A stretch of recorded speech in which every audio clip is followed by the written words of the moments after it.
Aisément, j'espère que vous allez bien, que tout se passe pour le mieux pour vous. J'ai mis mon meilleur outfit, les gars. De One Piece, de Wano, pour vous faire plaisir. On remet le chapeau à sa place et on commence tout de suite. Là, je suis en mode Luffy. Et là, aujourd'hui, pour parler de Luffy, de Wano.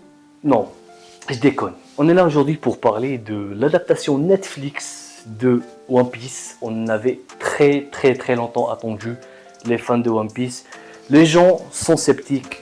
Je peux comprendre ça, que les gens soient sceptiques par rapport à ça, c'est normal. On nous a habitués à des live action, à des adaptations live action très nulles, médiocres. Dragon Ball Evolution, je sais pas, Bleach, bon Bleach non, Bleach j'ai pas regardé, mais médiocre. Le seul qui en valait la peine c'était Kenshi le Vagabond, et encore. Mais là, One Piece, ils nous ont dit que Oda a supervisé le tout, et on y croit. Mais force est de constater que ça le fait. Moi, ça m'a plu. J'ai retrouvé du One Piece live action, c'est réaliste, c'est vraiment réaliste. C'est pas du One Piece. Et c'est une adaptation et elle est bien faite. Je vous vois venir les sceptiques, je vois venir les puristes. Luffy n'a pas cet angle, Luffy ne ressemble pas à Luffy. Comme ça les gars, il ne faut pas vous plaindre, il faut juste aller chercher. Comme ça ils auraient été allés chercher les meilleurs cosplayers qui ont fait Zoro, Shanks, Alvida, ce que tu veux. Et ils les auraient entraînés et ils auraient fait une série, mais ça marche pas comme ça. Voilà, il faut que les personnages aient des traits réalistes. Voilà, et Luffy n'est pas japonais. Luffy, Oda dit qu'il est brésilien. Donc l'acteur il fait One Piece. Oda l'a validé. La CU de Luffy, la meuf Luffy a validé cet acteur. Et moi aussi je le valide. Il est génial. Il fait Luffy, il fait le café. Ça va. Voilà, le car design, c'est pas si ouf que ça. Mais ça le fait, c'est réaliste. Si tu me dis ça c'est One Piece dans la vraie vie, je te dis mec, je te crois. Donc on voit Gold Roger, le mec, il a la tête d'un mec qui vend des tacos, des faritas. Mais ça va, ça passe. Franchement, je vous jure que ça passe. Lockdown, c'est une masterclass. J'ai aimé Lockdown. Ils ont bien fait Lockdown. Ils ont bien réalisé Lockdown. C'était très bien. Le bateau d'Alvida, fantastique le bateau d'Alvida. Il est bien fait, il est mixte un peu. Il fait One Piece et il fait réaliste. Avec les sortes de plumes rosées. La scène de l'abordage, elle est pas mal. La scène de Luffy, quand il parle à la mouette, elle fait plaisir. Voilà, la mouette qui bouge la tête et tout. Voilà, elle ne sait pas trop de comprendre. Il est un peu niais, il est un peu teubé. Il fait, voilà, à l'abordage, à l'aventure. La scène où il entre dans le tonneau, voilà, elle est fantastique. Même cette scène. Voilà, aussi. Il y a Kobe. Kobe, franchement, c'est une réussite, Kobe. Pour moi, Kobe est une réussite. L'acteur joue bien. Bon, enfin, il est plus ou moins, c'est un Wikipédia sur pattes. Il explique tout. Donc, chaque fois que Luffy dit « Je veux aller Grand Line », l'autre, il explique « Grand Line, je veux aller dans le cimetière où les pirates se battent et tout. Oh, tu veux trouver le One Piece, tu veux être le roi des pirates, tout le monde veut devenir ça. » Il explique tout. Le mec, c'est Wikipédia sur pattes. Je comprends cette idée. Je pense que cette série a été faite aussi pour les gens qui ne regardent pas d'animé, les gens qui ne connaissent pas One Piece, pour faire découvrir l'univers à ces gens, à ces personnes. Voilà, et juste agrandir la famille One Piece, la fanbase One Piece. Et c'est très bien fait. Le gom-gom, le pouvoir de Luffy, l'élasticité, l'effet caoutchouc, il est bien fait. Ça fait le café, très bien. Pas dans tous les plans, le plan où Luffy sort son ventre, un peu dégueulasse, mais ça le fait très bien. Et on va parler aussi de Zoro.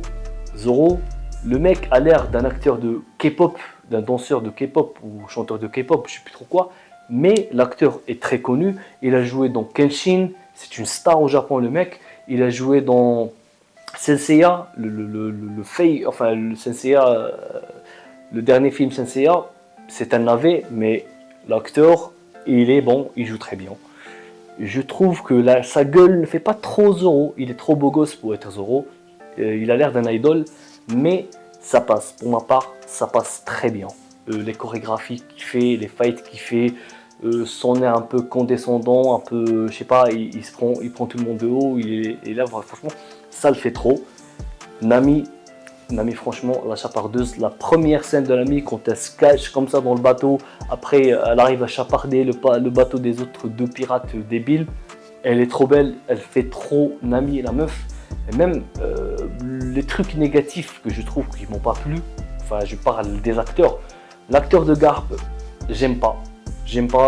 Voilà, c'était ni fait, ni à faire. C'est ça, tout simplement. Le mec, il a l'air d'un capitaine américain, je sais plus trop quoi. Garp, c'est un vieux japonais, tout ridé, balafré, qui crie un peu partout, il sourit, il pète la joie de vivre, c'est un être solaire. C'est un peu un Luffy, voilà, à l'image d'un Luffy, c'est ça. Et ce Garp-là, il est un peu trop sérieux. Voilà, j'aime pas trop Garp, c'est ça. On va venir à Shanks. Shanks le roux. Oui, je suis sûr qu'il y en a beaucoup de gens qui vont taper dessus. Mais franchement, si on se souvient bien de Shanks des débuts de One Piece, il avait l'air juste d'un mec roux avec un chapeau de paille et qui était sympa avec Luffy et un pirate lambda, quoi.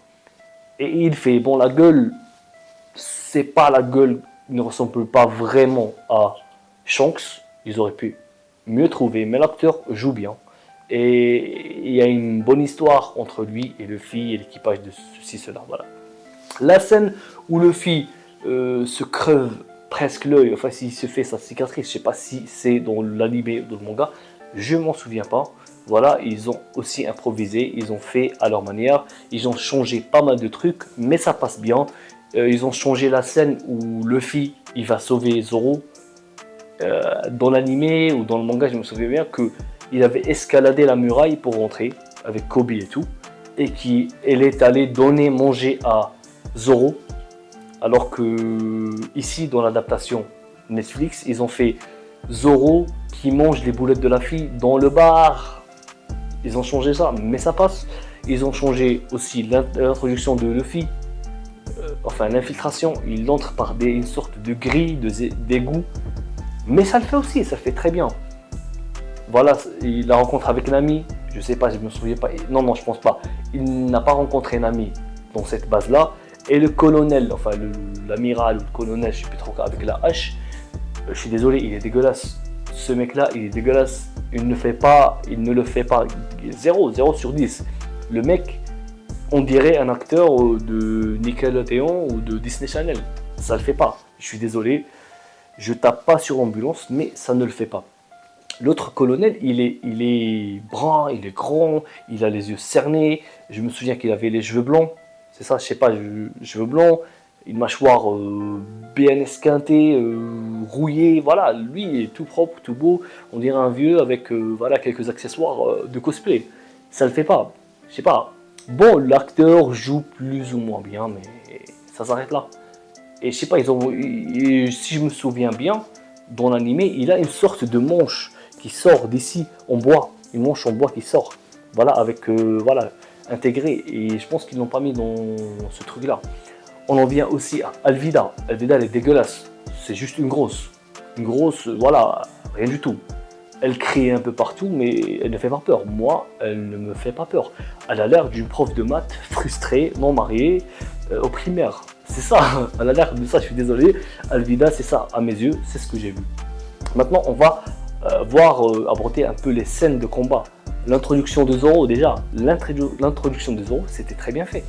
Ils ont mis le clin d'œil avec le Baroque Works, voilà, ça va être sûrement peut-être la fin de la série, ils vont finir peut-être avec Alabasta, je ne sais pas, mais ils ont mis le Baroque Works, ils ont créé un personnage qui n'existe pas, qui est Mister Seven. Normalement, les Mister, ça commence du Mister 5, normalement, le mec qui balance des crottes de nez explosifs, c'est ça. On l'a vu normalement dans l'île des géants. C'est ça, des gens d'Airbaf. C'était là leur première apparition. Mais faire ça, c'était bien fait. Et il y a eu aussi un clin d'œil. Le mec, quand il dit à Zoro, mec, on est là pour te recruter, tu as un potentiel, tu es balèze, tu te bats avec 3 sabres, on est là pour te recruter, on est une organisation, grande et tout, et balèze et tout, et nous, on te veut avec nous. Et Zero qui dit que non, merci, s'il faut que je sais pas, je me gribouille un chiffre sur le visage, non merci. Et s'il y a bien un chiffre qu'il faut que je me... Je sais pas, s'il y a un chiffre qui pourrait m'aller, c'est le numéro 1. Et ça, c'est subtil et c'est un clin d'œil parce que dans le bar corse, le mec qui a buté le numéro 1, Mr. One, c'est Zoro. Il s'est fighté face à Mr. One et il a buté, donc très beau clin d'œil. Mis à part ça, les chorégraphies de combat étaient bien faites, il n'y a pas trop de censure, on voit vraiment Zoro découper un mec en deux, le Mr. Seven, il l'a découpé en deux. Le combat dans le bar, il était extraordinaire, la chorégraphie, un truc de malade, voilà. On voit aussi Ernest, il s'appelle comme ça, Ernest, ça va, il est un peu plus BG que dans la réalité, mais ça va. Moi, enfin, j'ai regardé en version française, et ils l'ont doublé par le mec qui double, normalement, qui double The Amazing Spider-Man. Et j'adore cet acteur, enfin, j'adore ce comédien de doublage. Mais ils auraient pu lui donner un autre rôle, parce que Ernest, il est dégueulasse. Voilà. Donc, c'est plutôt sympa. J'ai fait le premier épisode, moi j'ai bien aimé les gars. J'ai aimé l'environnement, j'ai aimé les bateaux, j'ai aimé les personnages pour l'instant. Pour l'instant Nami, Luffy, Zoro, ça le fait très bien. Les méchants ne sont pas charismatiques, je suis désolé, mais c'est tout. Sur ce les gars, portez-vous bien, matane.